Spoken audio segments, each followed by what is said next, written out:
Welcome to Saturday morning of our conference, which is a really exciting day here at conference. Thank you everybody for being up bright and early. I know it's not easy if you were out late last night, so thanks for being here. It'll be a great session this morning. For those who haven't met me yet, I'm Annie Kennedy with PPMD, and I want to let people know that we are joined this morning. We're really excited to have students here from one of the universities who are physical therapy students. So I'd like to give a round of applause to them for being here, because it's really, really important for you to be here with us today. We're really grateful. Physical therapists make a world of difference in the lives of our Duchenne and Becker community, and it's really wonderful that you're here with us. Thank you. So I have the honor of getting to introduce one of my dearest friends, Buddy Cassidy, who's going to speak to us this morning about his journey and his story. Buddy and I met 20-some years ago, and I'm not going to say how long because that'll make me seem really old. And have been through a lot in a lot of places together, and he's going to share some of his journey. But he's going to share his journey. I just want to acknowledge that his parents are sitting here in the third row, and he may acknowledge them also. But his parents have been some of the greatest mentors to me on my journey through the community. And I know that we share a lot of resources, we have developed a lot of tools, but many of those things I've learned through the years watching his parents help Buddy navigate through his journey with Duchenne. So I just want to acknowledge Grace and Chris Cassidy, who are sitting up here and really now just hang in the back and watch Buddy flourish, which I think has been really amazing to watch, from them being the advocates trying to clear the path for him to now just hanging back and watching him take over for himself, which is really what we hope happens for our young men and women in the Duchenne and Becker community. So I would like to acknowledge and give a round of applause to Grace and Chris. All right, so now let's hear from Buddy about his story. Dearly beloved, we have gathered here today to get through this thing called life. So, life. Yes, that's what I'm going to talk about. Not the Duchenne life, no, but life. I'm going to talk about life itself. And that's how I think we all should see it. So, let me start out by saying that we with Duchenne are not fragile. Despite everything you've heard, we know ourselves, our strengths, our weaknesses, our limitations. We won't break that easily. Some of us, when we're young, well, we're going to ask to play sports, and you shouldn't worry about us. If it's too much, we'll tell you. We'll fall, we're fine. When we're ready for a scooter, for a wheelchair, we'll tell you. Some of you might be wondering, how do you raise us? How do you raise a child with Duchenne? Answer, like you would any other child. Treat us normal. We want you to treat us normal. Growing up, that means getting on our case about please and thank you. It means no whining. It means letting the other siblings beat up on us. Within reason. And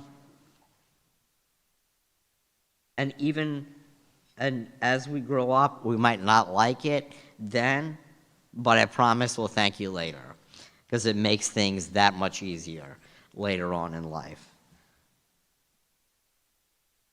Okay, now, so for me personally, everyone asks, how do you have this drive, this determination? How do you have this outgoing quality? And honestly, no one's naturally like this. And so it's definitely harder to get to this point with Duchenne. So how did I do it? How did I get to be this way? And that's because my parents pushed me into doing things from when I was little. I didn't necessarily want to do all of these things from an early age, but they encouraged me and pushed me at first, and then I got to got to a point where I would figure out what I wanted to do on my own. But it started really early. Soccer, second grade. I did not really like it. There aren't a whole lot of social activities going on in second grade, though. Everyone else in the neighborhood was doing it. So they figured that they would sign me up. So they worked with the coach, talked with her, never in front of me. You can have your kids go out and play sports, have the game modified, talk to the coach, just not in front of them. And things will just proceed as normal, and the other kids will be totally fine with it. So anyway, they worked with the coach to make it work. And I hated it. I didn't want to go. I was anxious and a little scared. And it was never beyond what I could do. I mean, I could take a break when I needed. Still, I was a little nervous. And again, I didn't want to go to those games. They made me go anyway. And now I realize, as scared as I was, my parents were far more terrified. But they knew it was good for me. And it was, even if I didn't like it at the time or realize it. So again, on the whole, a good thing. Then, year after third grade, I always really enjoyed swimming. They signed me up for the neighborhood summer league swim team. I didn't know anything about swim team. I knew that they had fun social events. They go to the movies. They'd go bowling. And honestly, at that point, I was like, yeah, swimming is something I can do. So I went along with it. And as it turned out, I had a wonderful set of coaches. All three of them just really, really got it. And they worked with me, and they pushed me to compete. And when your coaches ask you to compete, it's a little different than your parents making you go to the games. So I became very enthusiastic. I stayed with swimming the next 5 or 6 years, and I really enjoyed myself. And then between the soccer and the swimming, I learned what I liked. And so then, by the end of elementary school, by 6th grade, I had run 2 political campaigns for student council, one successful, the other less so. But what it taught me is, well, it really built my confidence, especially losing, actually, that second time. And I found that I really like to be involved in things. And so that's when I really started to take initiative on my own. Middle school, not so much to say about middle school. Who remembers middle school? I did get involved with broadcast journalism in middle school, though. So then, again, it was boosting my confidence, honing my public speaking skills. But, I mean, Annie and I had been touring since I was, 9? So, then high school. I felt that I really started to flourish in trying different things. I wrote and directed 3 short films. I joined the swim team and competed. I swam the 500 meter, that's 20 laps, twice. I coached swimming for a number of years with my high school coach. So I did that for 5 or 6 years during my summers. And then I didn't really like swim team anymore. I enjoyed the competition. I liked my coach, but I didn't necessarily love the people. And I would go to all the school plays, and I was like, that's what I want to do. I want to get up on stage, and I want to do that. So I told my parents I was quitting swim team. They were like, are you sure? And I said, yeah, I need to make the change. And they were like, okay. So I ended up part of the ensemble, hot dog salesman and Taming of the Shrew, my junior year. And it was a lot of fun. And I have no regrets about making that decision. What happened in high school basically is I got to the point where my parents wouldn't tell me no. And that does not mean they let me get away with everything.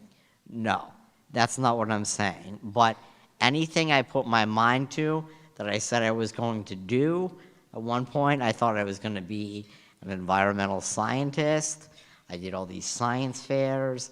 I was researching water pollution. My mom drove me to all of these lakes.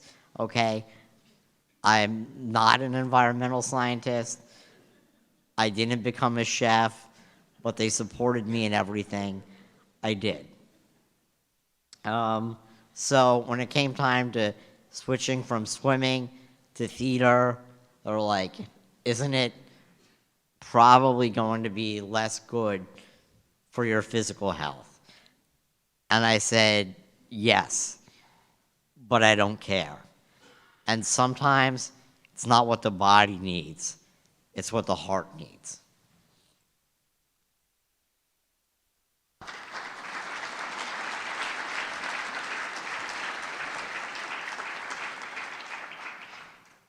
And my heart was in the theater. So the next year, I got my first speaking part in a Shakespeare play. I was Outlaw 1 in Two Gentlemen of Verona. And my senior year, I assistant directed a musical. Okay, and probably the most important thing that happened to me in high school, I attended the Virginia Governor's School for the Arts and Humanities at University of Richmond in Richmond, Virginia. I'm from Virginia, but it was about 2.5 hours away. And my parents and I, we never thought twice about me applying to governor's school because we knew that was something that I should be applying to. And I would be going away, I'd be living away for them for a month, but my mom said, don't worry, we're gonna make this work. So I got into governor's school, went off to University of Richmond, met some great people from the university there and the directors of the program, and together talking it through with them and my parents, we made it work. My mom was really sad for me to be away for a month, just a month. I hadn't been home in 6 months as of last week. Anyway, so it was a lot for her. I met my best friends there, Amber, who is a dancer, Sebastian, who is a musician, and that really made it worthwhile. But anyway, it was at University of Richmond I went to governor's school. And on a whim, I applied to University of Richmond for undergraduate. And I got in, and it was on the small side, but it was a great school. I loved it, could not have made a better choice. And for me, a smaller school was better because I could go to the basketball games, I could go to the football games, I could go to the theater. I could be almost at everything, and everybody knew me, knew my name.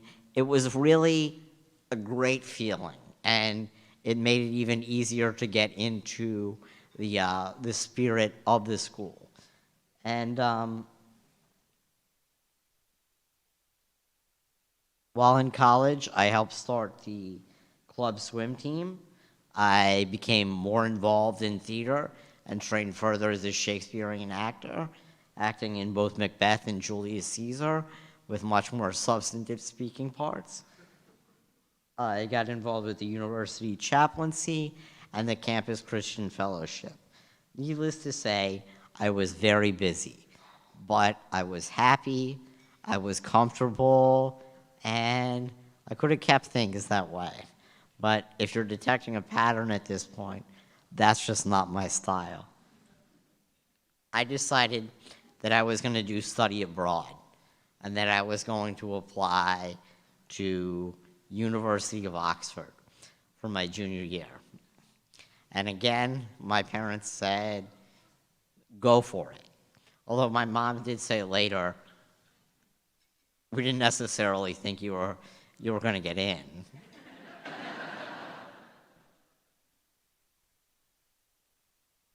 So I did get in. I ended up going to St. Catherine's College, Oxford, for my junior year, and it was wonderful. One of the best experiences of my life. So I did come home during the breaks, but I met a lot of great people, at some really great classes, obviously, and again, we made it work. Sometimes my mom and dad are like, I don't know how we made it work, but we did. And I had a couple different scooters at the time. We got them over. We worked with the college to modify the bathroom, and got kind of a rough start, but by the time my parents left after those first 2 weeks before school, we had gotten everything into place. And at that point, doing 9 months in England, studying abroad, living on my own, I came to the conclusion that there really wasn't anything I couldn't do if I put my mind to it. So I came back my senior year. It wasn't as fun as Oxford, sadly. And so that was undergraduate. I loved it. Still very close to a lot of my friends from undergrad. Second week of orientation, I met this crazy guy, Grant. I didn't know what he was talking about. I thought he was bonkers. And his roommate, Bernard, who I was like, this Grant guy seems really outgoing. But Bernard, I don't know about him. Like, he's kind of quiet. And every time I went to the dining hall, there was Grant, and he dragged Bernard with him every time. And I was like, oh my God. And then I was like, well, I guess we're going to be friends, because Grant insisted that we be friends. And so Grant and Bernard and Ben and I, we all became great friends, and I'm really glad that Grant insisted upon it. And I very quickly learned that 60% of what Grant said was BS braggadocio, and maybe the other 40% was real. Anyway, I'll be getting together for Bernard's wedding next week in Costa Rica. So this will be my first transfer flight. We'll be going to Miami, and then from Miami to Costa Rica. My dad isn't exactly thrilled, but he says, I understand, it's one of your best friends. So again, I'm determined to do it, and my parents say, okay, we'll figure out how to make this work. And the path forward isn't always a straight one, literally and figuratively. There is always a way through. There is always a way to get in. Sometimes it just takes a little longer to find it. You have to go around the back and through the boiler room and up the service elevator. But you get there. And so then I took a year off. Like, when I say a year off, everybody's like, you didn't take a year off, buddy. You still work. Yes, I did. So I interned with Annie when she was working at MDA. So that was my year off. Then I went for my master's at American University. It was At that point, when you're in grad school, campus life doesn't matter. It's just you and your cohort.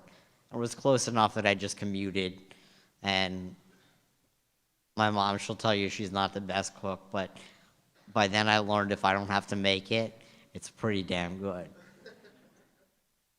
So I finished my master's, and then I took 2 years off, and one of those years, well, I worked as, I didn't really take them off. I worked as a docent at the Folger Shakespeare Library, because if you know me, there's nothing I love more than Shakespeare, both on the literature side and the performance side. So I did that for 2 years, sharing with visitors what I was passionate about. And then I decided it was time to go back to school and finish what I started. So I decided I was going to be an English professor. But I wanted to get exactly the right school.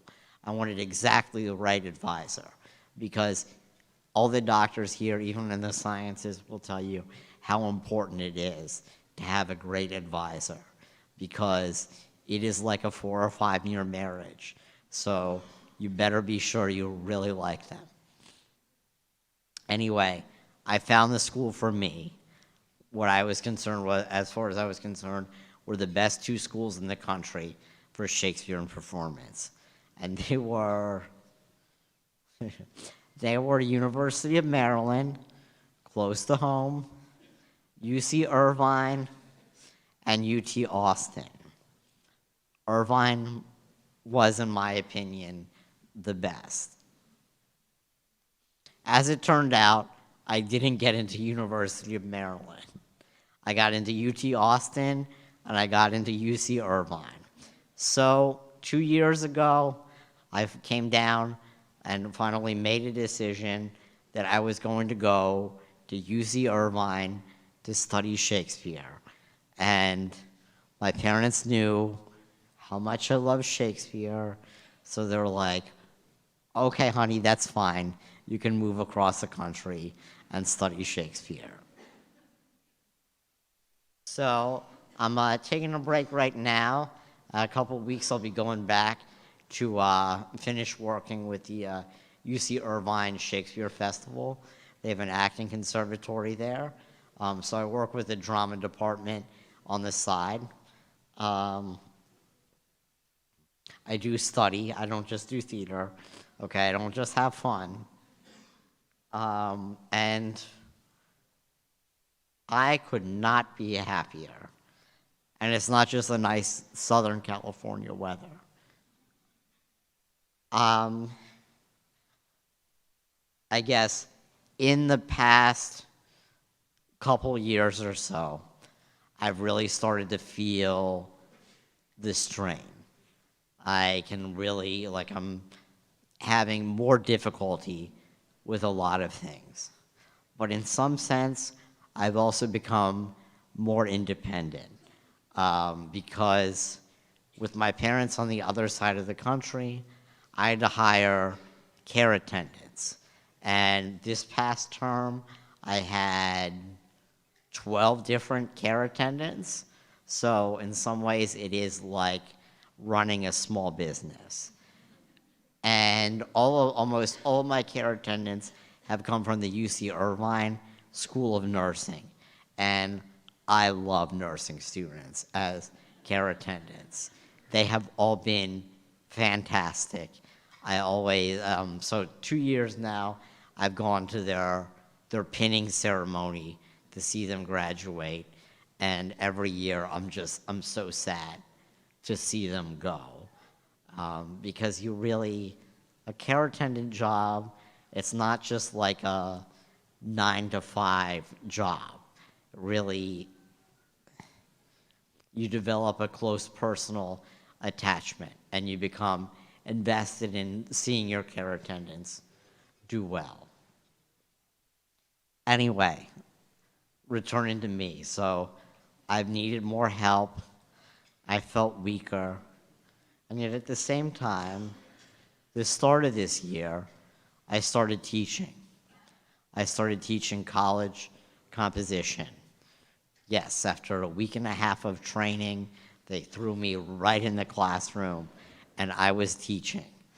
And was I nervous? Well, no, because there was so little time between training and starting the class that I didn't even have enough time to be scared.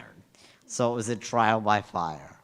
And I have to say, I always liked teaching. I always was interested in it, but I never thought I would love it the way I do. I love teaching. I love my students, all of them. And I feel, even though I've gotten weaker, I've never felt so fulfilled. I've never felt so much myself. And so that's where I am now. So I'll finish up. We started with Prince. Now we'll end with John Milton, talking about life, talking about struggles. John Milton was blind. It is not so wretched to be blind as it is not to be capable of enduring blindness. But why should I not endure a misfortune, which it behooves everyone to be prepared to endure it, if it should happen, which may in the common course of things happen to any man, and which has been known to happen to the most distinguished and virtuous persons in history. Thank you.